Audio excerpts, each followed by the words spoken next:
박보살 이야기 17편 바로 시작할게요. 안녕하세요.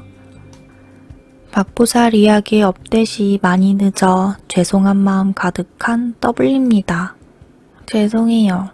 요즘 그 어떤 날보다 더 열심히 사는 쩐뎁과 더블리인지라 사실 글보다 잠이 더 급했습니다. 이런저런 얘기 말고 본론으로 바로 가겠세요. 더블리가 요즘 제일 관심 있는 분야가 바로 풍수지리입니다. 박보살이 지금 풍수지리 공부를 하는 중이라서 대화가 자연스레 그쪽으로 가기도 하고 예전에 겪었던 일 때문에 늘 풍수지리에 신경을 쓰고 있기도 했어요. 박보살의 외가 쪽으로 대물림 신줄이 있다는 건 여러분들도 알고 계실 거예요. 박보살도 20대 초반에 받들어야 할 신이 오셨고 집 팔자대로 살기가 싫어 학교도 휴학하고 아침마다 절에 가서 하루에 1000배 기도를 했었습니다. 그때 박보살은 많이 방황했고 많이 아팠어요. 왜 자신은 이런 운명을 타고난 거냐며 반항도 하고 굉장히 예민해져 있었고 박보살의 거친 생각과 불안한 눈빛과 그걸 지켜보는 더블리, 그건 아마도 전쟁 같은 우정이었죠. 지 찾지 말고 연락도 하지 말라며 조상귀신 주렁주렁 달고 어디로냐며 아주 나한테 지랄을 매일 싸웠던 것 같아요. 박보살은 난 위험하니까 우정하니까 더블리에게서 떠나줄 거야 했지만 더블리는 전혀안처러다 확 되져불면 내가 나중에 너무 후회할 것 같아서 매일 연락하고 귀찮게 굴었었죠. 미안해 질척거려서. 하루는 박보살이 기도하는 절에 같이 갔던 적이 있었는데 거기 절의 스님께서 박보살에게 이런 말씀을 하셨습니다. 팔자에 필히 정해져 있는 일은 기도만 한다고 되는 것이 아니란다. 부딪혀서 싸울 줄도 알아야 하고 순응하기도 해야 업장 소멸이 되는 것이란다. 사실 그땐 그 말의 의미를 잘 몰랐었습니다. 그렇게 또 얼마의 시간이 흐르고 내가 대학 친구들이랑 대구 시내에 갔었는데 친구가 남친이랑 애정운을 본다며 타로 가게에 들어갔죠. 난 뒤에서 기다리는데 친구가 몇 분 정도 앉아있다. 마치 모든 고민이 해결되었다는 듯 개운한 표정으로 일어서는 걸 보고 아차 싶은 마음에 박보살에게 다짜고짜 전화를 걸었습니다. 왜 이년아 하며 퉁명스럽게 전화를 받는 박보살에게 네 타로카드 알바 해봐라 라고 했습니다. 아무튼 그렇게 제 입방정에 박보살은 타로카드 공부를 시작했어요. 스님도 박보살의 이모님도 좋은 생각이라고 하시면서 박보살 팔자가 남들 도와주고 남들 이야기 들어줘야 되는 팔자면 그렇게 푸는 것도 도움이 된다고. 단 1000배 기도는 7년을 꼬박 채우라고 신신당부를 하셨죠. 몇 달 뒤 박보살은 대구 시내에 한두 평 남짓한 타로카드 자리를 얻게 됩니다. 그때 박보살이 상담료로 3,000원을 받았던 것 같은데 인연이 타로카드에도 소질이 있었는지 나름 유명세를 타서 돈을 꽤 많이 벌었습니다. 박보살 이러다 재벌되나 싶어 더블리도 타로카드 배울 뻔. 오늘 이야기는 그때 박보살네 타로 가게의 단골 손님이었던 동생의 이야기입니다. 이 동생은 금사빠. 매번 매 순간마다 금방 사랑에 빠집니다. 도끼병도 장난 아니라서. 여기서는 얘를 금도끼라 부를게요. 금도끼는 사과가 맛있는 경북 영주시가 고향인 이쁜데 푼수 같은 년입니다. 대구 소재 대학에 다니는 대학생이었고 편의점 알바남에게 자주 반합니다. 나도 시간 날 때마다 박보살 타로 가게 자주 들렸는데 금도끼도 시간 날 때마다 박보살한테 상담을 받으러 왔어요. 매번 다른 남자 사람과의 애정운을 봅니다. 주로 편의점 알바남들. 어쩌다 보니 셋이 친해져 찜닭도 자주 시켜 먹고 시내에서 재미지게 놀았죠. 박보살이 그때 떠블리 지방들에게 투자를 참 많이 했습니다. 뽀득뽀득 찌워 어디 팔아먹으려는 심산이었나봐요. 근데 그것들이 아직까지 내 옆구리와 배에 붙어있다는 게 함정. 한 1년 그렇게 친하게 지냈는데 금도끼가 여름방학을 하고 며칠이 채 되지 않아 갑자기 작별 인사를 하는 겁니다. 집에 일이 생겨 영주에 가야 한다며. 사람이 든 자린 몰라도 난 자리 난다고 허전한 마음이 들었습니다. 그렇게 금도끼의 빈자리를 느끼며 난 심심한 방학을 보내고 있었고 박보살도 마찬가지였어요.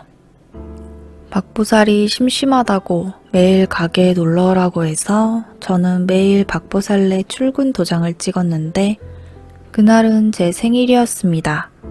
뜬금없이 박보살이 제 생일 기념으로 영주에 놀러 가자는 거예요. 우린 죽이 참 잘 맞습니다. 둘 다 절을 좋아해서 사찰 투어라며 지역마다 좋은 절 구경도 많이 다녔죠. 영주하면 단연 부석사 아니겠어요? 부석사 구경도 하고 금도끼 얼굴도 보고 일석이조라며 그렇게 우린 영주로 향했습니다. 그때까진 박보살의 흑심을 몰랐던 순진한 떠블리였습니다. 점심시간이 좀 지나 부석사에 도착했고 사찰을 둘러보고 있을 때였습니다. 언니 아들 하며 금도끼가 칠렐레 팔렐레 뛰어오더니 우리를 꼭 끌어안고 기쁨의 눈물을 흘리는 겁니다. 그렇게 기쁘냐며 그 더운 여름날에 얼싸안고 좋아하는데 금도끼 인연이 계속 엉엉 우는 거 아니겠어요? 뭐지? 분위기 왜 이러지? 사람들 다 쳐다보는데.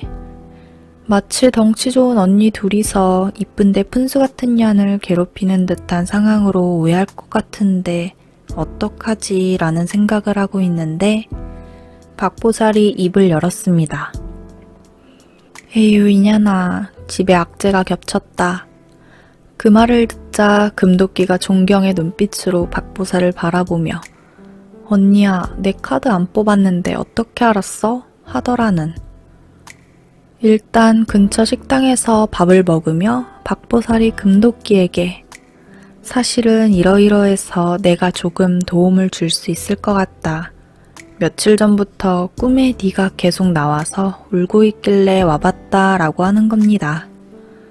금도끼는 박보살이 보통 사람은 아니란 걸 눈치는 채고 있었는데 이렇게 무언가를 느끼고 영주까지 왔단 것에 적잖이 놀란 눈치였고 떠블리는 박보살이 내 생일 때문이 아니라 지 볼일에 나를 운전기사로 부리려고 이 먼 곳까지 나를 데려왔다는 것에 적잖이 분노했습니다. 그래도 맛있는 밥 먹었으니 그걸로 됐죠 뭐. 그리고 금도끼는 나도 아끼던 동생이었는데 도와주는 게 좋은 거니까 난 쿨하니까 혹은 단순하니까. 밥을 먹고 조용한 카페로 자리를 옮겨 금도끼의 이야기를 천천히 들었습니다. 금도끼네는 영주 사람답게 사과 농사를 짓는 집이었어요. 할아버지 농사를 금도끼 부모님께서 이어받아 착실히 과수원을 꾸리셨고 3년 전 할아버지가 돌아가시고 난 뒤 낡은 집을 싹 밀어버리고 집을 새로 지으셨는데 금도끼 생각엔 그 집을 지을 때부터 뭔가 심상치 않은 기운이 있었다 했습니다. 집을 짓는데 공사를 맡은 업체인분께서 기둥을 세우시다 기둥에 깔려 돌아가시기도 했고 집을 다 짓고 나서 짐을 드릴 때도 이삿짐 센터 직원분 냉장고에 다리가 깔려 다리를 크게 다치셨다고. 농사는 3년 내내 흉작이었고 금슬이 둘째가라면 서러울 정도로 좋으셨던 부모님께서는 허구한 날 싸우고 집이 시끄러웠다고 합니다. 가세는 점점 기울었고 군대에서 제대하고 고향집에 내려와 있던 오빠도 친구들의 폭행 시비에 휘말려서 곤란한 처지였습니다. 박보살이 집을 짓고 나서 문제가 생긴 거라면 바로잡을 수 있는 거니 해결책을 찾아보자고 하였고 우린 금도끼네 집으로 향했습니다. 차로 20분쯤 달려 도착한 금도끼네 집은 잘 모르는 제가 봤을 땐 감탄사가 절로 나오는 예쁜 한옥집이었어요. 언젠간 돈 벌어서 우리 엄마 이런 집 지어줘야지 하는 마음에 여기저기 기웃거려 둘러보는데 박보살 인연이 집 안으로 들어오질 않고 서성거리고 있는 거예요. 무슨 일이냐고 제가 다가가서 물었죠. 니는 안 느껴지나? 라고 묻는 박보살의 말에 뭘? 뭐가 있나? 라고 다시 물었더니 머리가 너무 아프다며 집 안으로 못 들어가겠으니 밖에서 둘러보겠다는 박보살. 참 이상했습니다. 전 아무렇지 않은데 말이에요. 밖에서 집을 이리저리 둘러보던 박보살이 다짜고짜 저를 불러 대들보 사진이랑 지붕, 그리고 지붕의 끝 등 세세한 부분들을 사진으로 찍으라고 했고 나는 찰칵찰칵 파파파파라치 파파라치처럼 금도끼네 집을 사진으로 남겼습니다. 금도끼네 집을 나와 우리는 근처 카페에서 다시 자리를 잡고 앉았어요. 박보살이 금도끼한테 집에 대해 이것저것 물어봤습니다. 예전의 일이라 잘 기억나지 않지만 대들보 올릴 때 날 받아서 올렸는지 뭐 그런 종류의 질문이었죠. 박보살이 집의 기운이 너무 세서 감당을 못하겠다며 풍수지리로 저명한 지인분께 대신 여쭤봐 주겠다 했고 그렇게 우린 대구로 돌아왔습니다.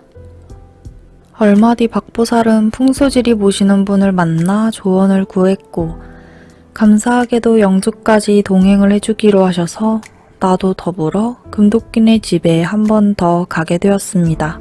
그분께서 집과 터를 둘러보신 뒤 하신 말씀은 배산임수의 터는 풍수지리학적으로 가장 이상적인 터인데 본래 배산임수였던 터에 집을 새로 지으면서 방향을 완전히 잘못 잡아 집을 지었고 그 덕에 집에 부는 바람의 기운이 아주 흉해졌다고 말씀하셨습니다. 제일 큰 문제는 집의 구조인데 용마루와 취두가 어떤 방향을 같이 보면 안 되는데 그게 잘못되었다고 집을 짓는 사람이 기본이 하나도 안 되어 있다며 당장 집을 새로 짓거나 팔라고 하셨다는. 내가 풍수지리를 잘 몰라 기억이 자세히 나진 않지만 대들보를 세울 땐 좋은 날을 받아서 세워야 되는데 근본 없이 그냥 공사를 막 해대니까 인부가 죽어나가고 사람이 다쳤던 거라며 지신이 노하면 곡소리가 나는 법이라고 이런 집에서 살면 대 끊기는 건 보통 일이라고 하셨어요. 금도끼네 부모님은 무교이시고 풍수지리를 믿는 편이 아니셔서 설득하기가 참 곤란했다는데 자식들한테 안 좋다니까 그리고 지금보다 더 안 좋아질 일이 있겠냐면서 한번 바꿔보자라고 하셨고 박보살 지인분인 풍수지리가 분의 조언을 구해서 집의 구조를 많이 손보셨습니다. 그 덕인진 몰라도 금도끼네 가족분들은 아직까지 별일 없이 잘 지내고 계십니다. 이건 뭐 박보살의 활약이 큰 에피소드는 아니었지만 그래도 작은 인연이라도 손 놓지 않고 끝까지 의리를 지킨 내 친구를 존경하고 응원하는 마음에서 썼습니다. 그렇게 박보살은 2년 정도 타로카드 일을 하다가 학교에 복학한다고 대전으로 갔고 동시에 대전에 있는 친척분의 회사 일도 도와주게 되었습니다. 이 회사에서 에피가 많은데 다음 편에 이어서 쓸게요. 아, 그리고 여러분들도 어디에 이사를 가시거나 이전하실 때는 꼭 풍수지리학적으로 좋은 것인지 아닌지 알아보시길 바래요. 더블리도 이번 카페 오픈 준비하면서 박보살한테 좀 주워들었는데 틀린 말이 하나도 없는 것 같아요. 카페 앞에 나무가 많아 카페를 많이 가리는데 그것 때문에 가게가 눈에 안 띄면 어떡하지 베어내야 하나 했더니 가게가 너무 훤해서 돈이 셀 수도 있는 터인데 나무가 돈 세는 걸 막아주는 형국이라 있어도 무방하다고 하네요. 꼭 뭐 불교 신자고 영가에 대한 이야기가 아니더라도 풍수지리학은 좀 알아둬도 좋을 것 같아요. 쩐대비랑 떠블리는 남쪽이 좋다고 하던데 마침 카페가 남쪽이네요. 이러다 제주도까지 갈 판이에요. 그럼 이만 줄입니다. 구독자님들 하루하루 기운차게 보내시길 바랄게요. 여기까지 박보살 이야기 17편 끝났습니다.